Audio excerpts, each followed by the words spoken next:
Welcome to Wastewater Monitoring Analytics Module 2, Reporting and Communication. I'm Rebecca Schneider, an analyst in the Data Science Division at the Houston Health Department, and I'm presenting on behalf of the Houston Wastewater Epidemiology's analysis team. This video is preceded by Analytics Module 0 and 1. See those videos for more information on the steps that take place before reporting and communicating. In this module, I'll touch on the two main modes of communicating results here in Houston: the weekly wastewater surveillance report and the dashboard. Starting with the weekly wastewater surveillance report. In designing the report, we have to be mindful of who the report goes to and who they send it to. The recipient list has grown over the course of the program, and as of now, our report goes directly to the folks on the left, and they will send it to the folks on the right. Having this overview of people helps decide how much or how little of detail to go into. I look at wastewater data all day, but majority of the recipients do not. So from there, we select what should actually go in the report. The report itself is an email with two attachments. One attachment is the summary report, and the other is the individual plots. We then synthesize this information into the key highlights in the body of the email. Starting with the key highlights, here is an example from May 2022. Each week, the key highlights follow the same outline, with the information updated for that week, creating a structure for people to get familiar with. Our key highlights cover the total for the city, which is covered in more detail in Module 1, and the population in increasing wastewater treatment plants.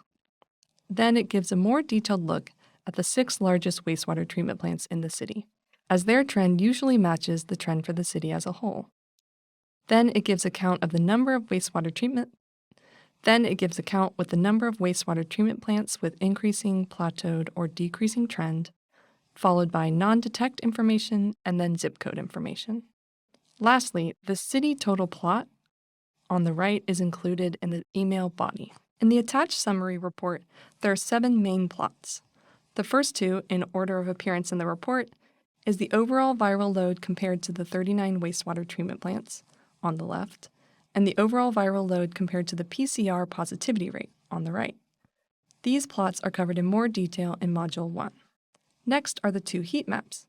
The left is the percent change compared to the week prior, and the right is the weekly viral load compared to benchmark levels. These heat maps and the prior plots are examples of the result of iterating the reports over time. For example, we didn't start with these exact heat maps, but found over time that the 2 values plotted are helpful to plot as heat maps. Though our report recipients have gotten used to these plots, we found it's helpful to include text at the bottom of each heat map that gives an example of the calculations. As I mentioned, these reports will be sent out to other people from our initial report recipients, so including text explaining helps anyone further down the recipient line to understand the heat maps. See Module 1 for background on the calculation of these heat maps and Module 2.5 on how to make a heat map. Lastly are maps. Though ArcGIS mapping tends to be the gold standard for creating maps, we have found these simple map outputs with R are still helpful in conveying the information and are faster to produce each week.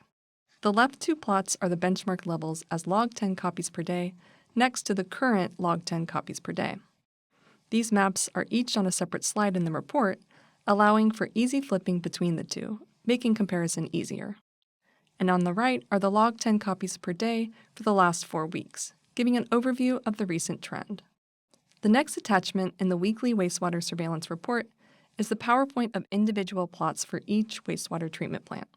In Module 1 training, we show our more in-depth plots of each wastewater treatment plant. Though those plots are extremely informative for analysis work, crucial even, for reporting purposes, we find these more simple plots to be more effective. These plots show the viral load compared to the benchmark level for each wastewater treatment plant, as well as the PCR positivity rate of that wastewater treatment plant. Lastly, I wanted to touch on the public dashboard. We will cover the dashboard more in depth in Level 2 training, but we have synthesized the information in our weekly report to be producible on the public dashboard. The plots shown in the above slides are also found in different parts of the dashboard.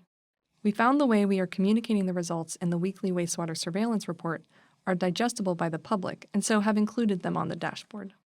If you're interested in learning more about sampling, analyzing, and integrating wastewater data into public health interventions, check out our other training videos on our website.